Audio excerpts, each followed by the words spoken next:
Andhra Pradesh Congress committee అధ్యక్షులు మిత్రులు రుద్రరాజు గారికి,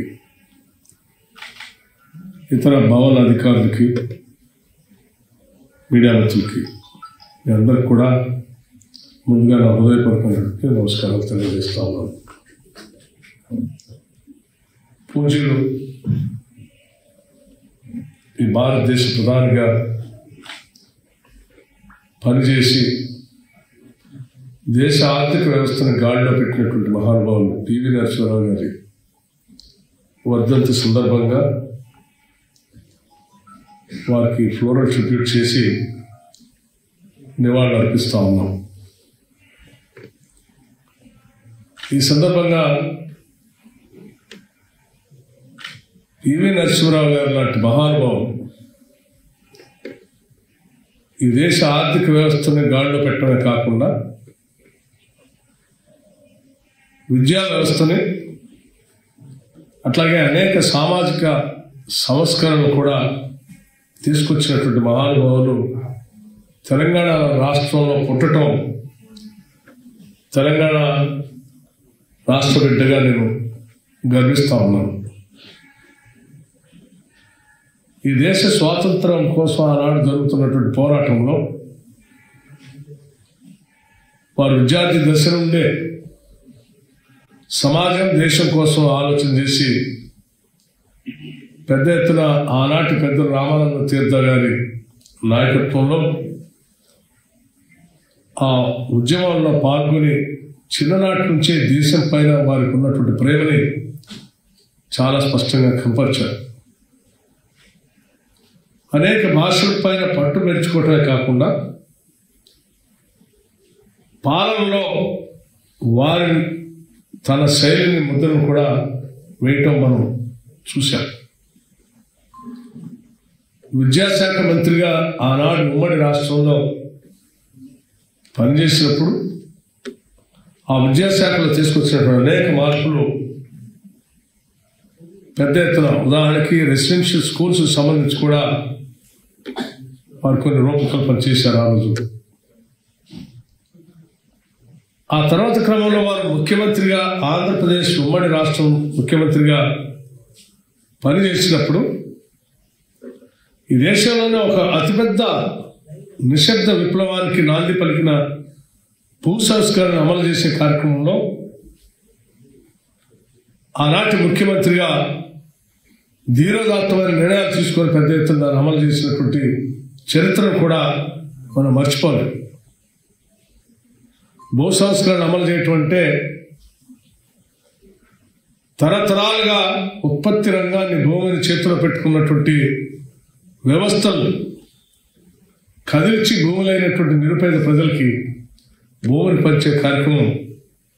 సామాన్యమైనటువంటి విషయం కాదు. అటువంటి గొప్ప సాహసోత్పన్న నిర్ణయానికి వారు ముఖ్యమంత్రిగా ఆనాటి ఉమ్మడి ఆంధ్రప్రదేశ్లో కార్యక్రమాన్ని చేపట్టి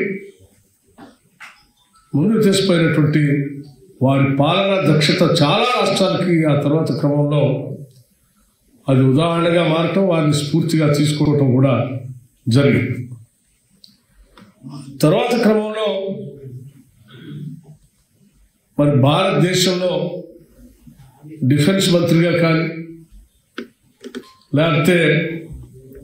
ఆర్థిక శాఖ మంత్రులుగా కానీ, లేకపోతే విదేశాంగ శాఖ మంత్రులుగా కానీ ఎవరి ప్రభుత్వంలో మంత్రిగా పనిచేసినా ఆ ప్రభుత్వానికి కావాల్సిన మార్గదర్శకమైనటువంటి సలహాలు, సూచనలు తయారు చేయటంలో తిట్టగా పేరుగాంచినటువంటి పివి నరసింహారావు గారి పాలన అనుభవం నిజంగా మనందరికీ స్ఫూర్తిదాయకంగా ఉంటుందని చెప్పడంలో నాకు ఎటువంటి అతిశయోక్తి లేదు. వారి ఈ దేశంలో రాజీవ్ గాంధీ గారు ప్రధానమంత్రి అయిన తర్వాత ఈ దేశంలో ఒక సమూలమైనటువంటి మార్పులు విద్యా వ్యవస్థలో తీసుకొని రావాలని ఆలోచన చేసినప్పుడు ఈ దేశంలో ఉన్నటువంటి అనేక వనరుల్లో బలమైనటువంటి వనరులు మానవ వనరులుగా గుర్తించి వాటిని బాగా బలోపేతం చేయడం కోసం ఆలోచన చేసి దీనికి సరైనటువంటి మంత్రిగా ఎవరిని నిర్ణయించాలన్నప్పుడు మొత్తం దేశంలో మంత్రుల్లో ఉన్నటువంటి వాళ్ళందరిలో కూడా పివి నరసింహారావు గారు సరైనటువంటి నాయకుడు మంత్రిగా పనికొస్తాడని చెప్పి ఆలోచన చేసి వారిని మొట్టమొదటి మానవ వనరుల శాఖ మంత్రిగా ఈ దేశంలో నియమించబట్టం అంటే వారి మేధోశక్తికి అది ఒక చక్కటి ఉదాహరణగా నేను భావిస్తూ ఉన్నాను. అట్లాగే ఆ తర్వాత క్రమంలో కూడా ఈ దేశం ఇటు రాజకీయంగా ఇటు ఆర్థికంగా అనేక రకాలైనటువంటి ఒడిదుడుకులు ఎదుర్కొంటున్నప్పుడు ఆనాటి ప్రధానిగా పనిచేసినటువంటి రాజీవ్ గాంధీ గారు ఈ దేశం పైన కుట్రపూరితంగా ఆనాటి ప్రధాని పైన దాడి చేసి ఈ దేశ రాజకీయ ఆర్థిక వ్యవస్థను చిన్నాభిన్నం చేయాలనేటువంటి ప్రపంచ శక్తులు ఆలోచనలు ముందుకు పోనీయకుండా ఈ దేశాన్ని నిలబెట్టడం కోసం ధీరోదాత్తులుగా ముందుకు వచ్చి ఈ దేశ ప్రధానిగా ఈ దేశ ఆర్థిక వ్యవస్థను కానీ రాజకీయ వ్యవస్థను కానీ 5 సంవత్సరాలు ఎటువంటి ఒడిదుడుకు లేకుండా ఈ దేశాన్ని పాలించినటువంటి ఆయన పాలనా దక్షత నిజంగా అనితర సాధ్యమైనది. ఈ దేశంలో ఈరోజు చాలామంది రకరకాల మాటలు చెప్తూ ఉండొచ్చు. ఆనాడు ఉన్నటువంటి ఒడిదుడుకులను తట్టుకొని ఆయన ఈ దేశాన్ని ఈ దేశంలో ఉన్నటువంటి బంగారాన్ని తాకట్టు పెట్టిన దాన్ని కూడా వెలికి తీసుకొని వచ్చి ఆనాటి భూ సంస్కరణ ఆ సమయానికి ఎంత అవసరమో మారుతున్న కాలక్రమేణా మారుతున్నటువంటి ప్రపంచీకరణ గ్లోబలైజేషన్లో లిబరలైజేషన్ కూడా ఈ దేశానికి అవసరం అని చెప్పి ఆలోచన చేసి పునాదులు వేసి ఈరోజు ప్రపంచ దేశాల్లోనే ఒక బలమైన ఆర్థిక శక్తిగా భారతదేశం ఎదగటానికి పునాదులు వేసినటువంటి గొప్ప నాయకుడిగా మనం పివి నరసింహారావు గారిని చూడవచ్చు. ఇటువంటి గొప్ప నాయకుని దేశానికి అందించినటువంటి కాంగ్రెస్ పార్టీ నిజంగా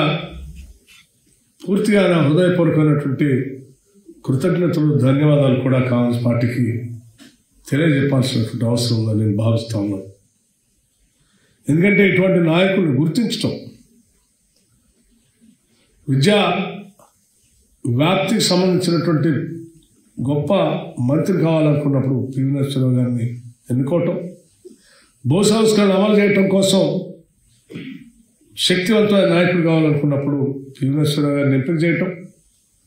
ఈ దేశ ఆర్థిక పరిస్థితిని రాజకీయ పరిస్థితి సంక్షోభంలో ఉన్నప్పుడు ఈ దేశానికి దిక్సూచిగా ఉండటం కోసం పనికొచ్చే నాయకుడిని ఎన్నుకోవాలన్నప్పుడు చివరికి మెంబర్ ఆఫ్ పార్లమెంట్ కూడా కానటువంటి కనీసం ఎంపీ కూడా కాదు పివి నరసింహారావు, ఎంపీకి కూడా కానటువంటి పివి నరసింహారావు గారిని అయితే తప్ప దీన్ని రక్షించలేదని కాంగ్రెస్ పార్టీ ఆలోచన చేసి తీసుకొచ్చి కాంగ్రెస్ పార్టీ దేశానికి ప్రధానమంత్రిగా చేసి నిలబట్టి దేశానికి మార్గదర్శనం చేసి అంతటి గొప్ప కార్యక్రమాలకి కాంగ్రెస్ పార్టీ ఆలోచన స్ఫూర్తి కూడా దార్శనికత కూడా ఇటువంటి నాయకుల్ని ఈ దేశానికి అందించడంలో ప్రముఖ పాత్ర వహించి ముందుకు నడిపించినటువంటి ఈ సందర్భంలో